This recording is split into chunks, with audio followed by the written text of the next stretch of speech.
Meu nome é Cleide Maria de Souza, né? Eu sou moradora de Guarulhos, região metropolitana de São Paulo.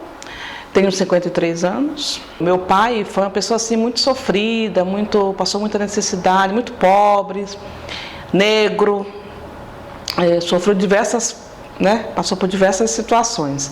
Então ele quis para os filhos o que ele não teve. Então ele lutou muito, né? Então ele tinha tudo planejado, ele só queria 2 filhos, ia proporcionar educação, uma vida melhor, enfim. Mas com 20 anos de idade ele morreu trabalhando, fazendo hora extra numa empresa no Dia dos Pais. Morreu no dia 10 de agosto de 69, eu tinha 7 meses na época. Meu irmão mais velho tinha 2 anos e 3 meses. Dali para diante a minha vida se transformou, porque eu perdi meu pai, minha mãe tinha 20 anos de idade, muito jovem, quando ficou viúva. Nós morávamos em Cuiabá, foi onde eu nasci, não tínhamos família lá. Ela preferiu voltar para o Piauí, que era a terra natal dela, onde ela tinha família, e nós fomos para lá. Lá ela acabou casando novamente. A pessoa que ela casou já não era tão legal, teve 4 filhos com ele. Ele já não era muito bacana com ela sofreu muito, ela apanhava, cansei de ver minha mãe apanhando dele. E assim, eu cresci nesse ambiente aí. Ele espancando minha mãe, era bebida, palavrões, enfim. Assim que ele nunca me maltratou assim, mas a minha mãe sofreu muito com ele. Até que ela separou dele, né? Quando eu estava com 16 anos, ela separou dele. Mas enfim, nós vivíamos uma situação muito difícil em casa. Eu passei muita necessidade mesmo, de não ter o que comer direito na mesa, de não ter o que vestir. Então, quando eu estava com 18 anos, uma tia que morava aqui em São Paulo foi passear lá e perguntou se eu queria vir para cá, para trabalhar e estudar. Na hora eu falei, vou, porque eu tinha que fazer alguma coisa. Vendo aquela situação que eu estava, não tinha como, não tinha o que comer em casa. Era bem complicada a situação mesmo. Aí eu vim para cá com 18 anos, minha tia pagou a passagem, eu vim para cá para trabalhar, para estudar. Chegando em São Paulo, eu fui trabalhar numa empresa, num supermercado. Saí da casa da minha tia, fui morar numa república de moças. Trabalhei nessa empresa por 4 anos, saí, fui até o Piauí passear, voltei, aí entrei numa outra empresa onde eu conheci o meu esposo, meu futuro esposo, né? 15 anos mais velho que ele, mas enfim, gostei dele, a gente começou a namorar e tal. Logo fomos viver juntos na mesma casa. Ele estava em processo de separação ainda. Quando eu fiquei grávida, eu estava trabalhando numa empresa de ônibus, tinha um ótimo emprego, eu trabalhava na área de contabilidade, tinha um bom emprego.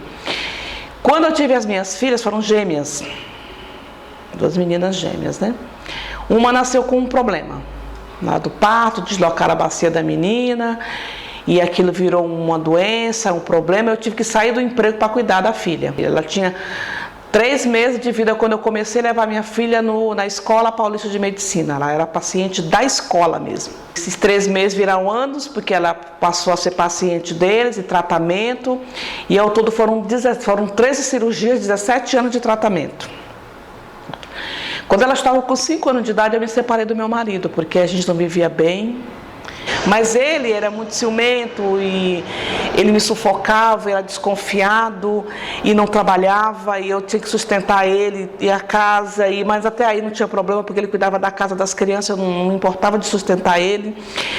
Mas tinha aquela vida difícil dele, sabe? Ele era agressivo, ele era, não de violência, assim, violência física, mas ele era muito violento com palavras. Ele me humilhava, porque a gente morava na casa da família dele, ele me humilhava, que a gente discutia, tinha que sair da casa, me colocava para fora de casa, e enfim, era essa a minha vida com ele. Mas quando as meninas estavam com 5 anos de idade, eu não aguentei, aí eu me separei dele mesmo, porque eu não estava dando mais não, estava muito difícil, estava tóxica aquela relação. E não era bom para meus filhos viver naquela situação, naquele clima. Já basta eu viver naquela situação com a minha mãe e meu padrasto, eu não queria isso com meus filhos não. Então eu achei melhor separar dele. Me separei dele, porque eu fui morar na casa da minha mãe, que já morava numa casa apertada, com um monte de gente, que eu tive que dormir no chão com meu filho tinha 2 anos e 8 meses, eu tive que dormir no chão, porque não tinha onde dormir na casa da minha mãe, dormi no chão com meu filho. Mas tudo bem, deixei minhas filhas com a minha sogra um tempo. Passou um tempo, fui buscar minhas filhas, que eu já tinha conseguido alugar uma casa, enfim. Desde que, assim, para trabalhar, eu não tinha como trabalhar um emprego fixo, porque eu tinha o tratamento da minha filha. E o tratamento da minha filha era assim, eram consultas assim, na semana, quinzenal, mensal, então eu não podia assumir um compromisso com uma empresa porque eu ia faltar. Porque eu consegui empregos em empresa, eu fui demitida porque eu faltei para levar minha filha ao médico.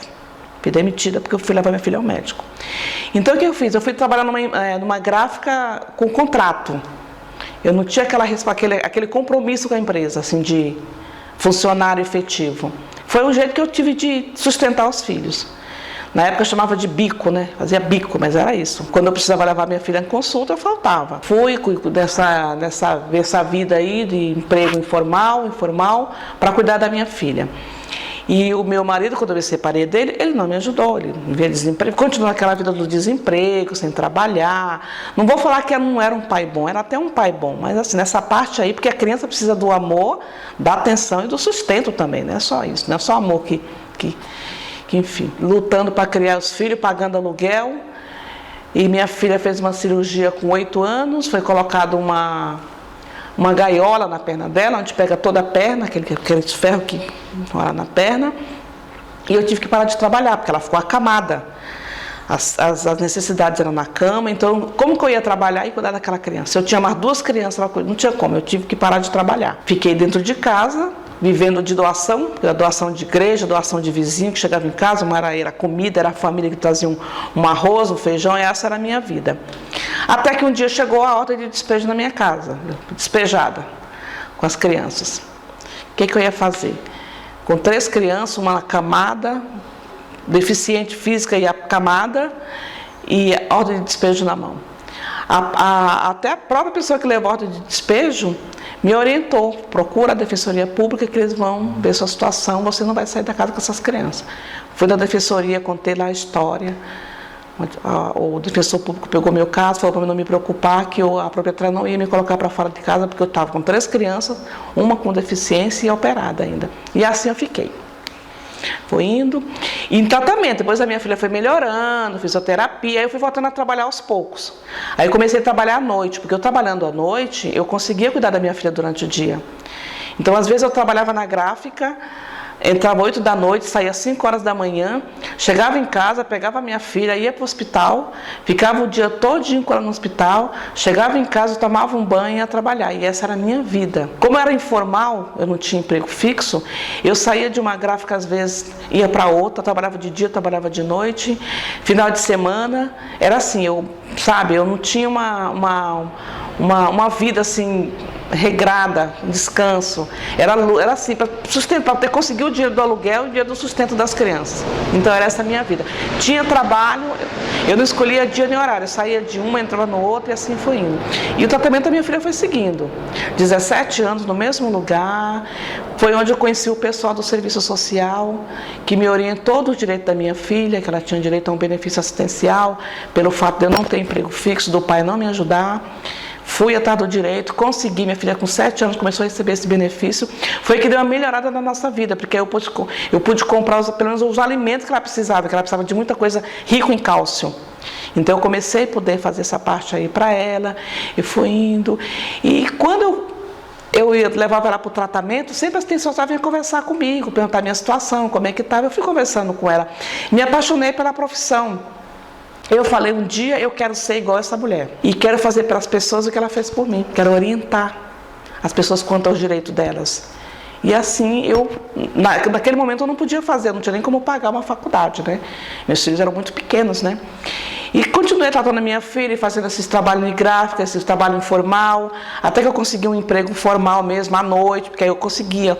Conversei com o patrão, que foi muito bom, o patrão na época, eu expliquei a situação para ele, eu sou sozinha, eu crio 3 filhos, o pai não me ajuda, eu pago aluguel, eu preciso trabalhar, eu não consigo trabalhar num local, quando eu falo que eu tenho uma filha especial, eu sou dispensada, ou se eu consigo entrar, quando eu falto para levar ela ao médico, eu sou dispensada. Então eu estou sendo sincera com o senhor, eu preciso do emprego, mas eu tenho essa filha, eu preciso tratar, eu preciso dar, a vaga era para durante o dia, só que eu sabia que a gráfica funcionava 24 horas. Eu falei, eu quero a vaga para a noite, mas eu expliquei a situação para ele.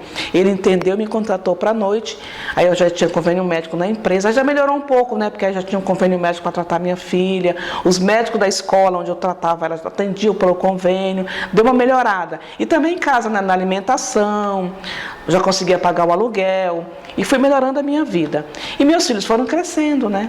Quando eu estava com 43 anos de idade, minha filha já estava com 17 para 18 anos. Ela começou a trabalhar. E ela sabia que o meu sonho era fazer serviço social. Ela sabia disso. E ela falou, mãe, eu vou te ajudar. Então, desculpa.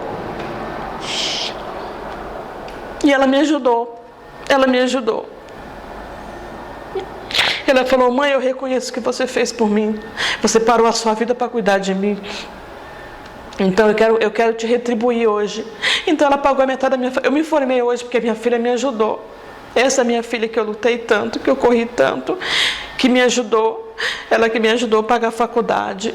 Inclusive o meu TCC foi dedicado a ela. Porque ela hoje tem 27 anos de idade, minha filha. Hoje ela é uma pessoa com deficiência. Ela trabalha numa multinacional hoje como recrutadora. Ela tem 20 parafusos nas costas hoje, duas placas, tem pino na bacia, mas a minha filha é um exemplo de vida. Ela não tem preguiça para nada, ela estuda, ela trabalha, ela sai, ela é linda. E ela que me move, ela que, sabe, ela me deu muita força na época que eu achava que... Porque tinha dias que quando acabava o dia, eu sentava no batente da minha casa, eu chorava, eu não sabia o que eu ia dar para eles no dia seguinte para comer. Eu sei que tem outras histórias como a minha, ou até mais difíceis do que a minha, mas só eu sei o que eu passei, o que eu senti na pele, o que eu passei para criar esses filhos e para ser o que eu sou hoje. Hoje eu me considero uma pessoa vencedora. Hoje eu estou com meus filhos criados. O meu filho mais novo tem 24 anos, se formou em Direito há 15 dias atrás, vai casar. Essa minha filha que é PCD, que é pessoa com deficiência, está se formando em recrutamento de seleção já daqui um meio do ano mais ou menos. Trabalha como recrutadora numa multinacional. A minha outra filha, que é gêmea com ela também, tem um ótimo emprego, vai começar agora a faculdade de veterinária. E assim, olha, eu olho para trás hoje, eu fico pensando, eu tenho que falar, mas como foi que eu fiz? Como que eu consegui? Porque não foi fácil, gente, não foi fácil mesmo. E hoje eu posso falar para você que eu sou uma mulher realizada, eu sou feliz, eu não tenho vergonha nenhuma de falar do que eu passei, do que eu vivi, eu me sinto orgulhosa de saber de onde que eu vim. Eu sou a única pessoa da minha família, da família da minha mãe, que tem um curso superior. Então é isso, a gente tem que ter fé, sabe? Passei por muitos momentos difíceis na vida, mas eu venci, eu posso falar que eu venci. Hoje eu tô bem mesmo.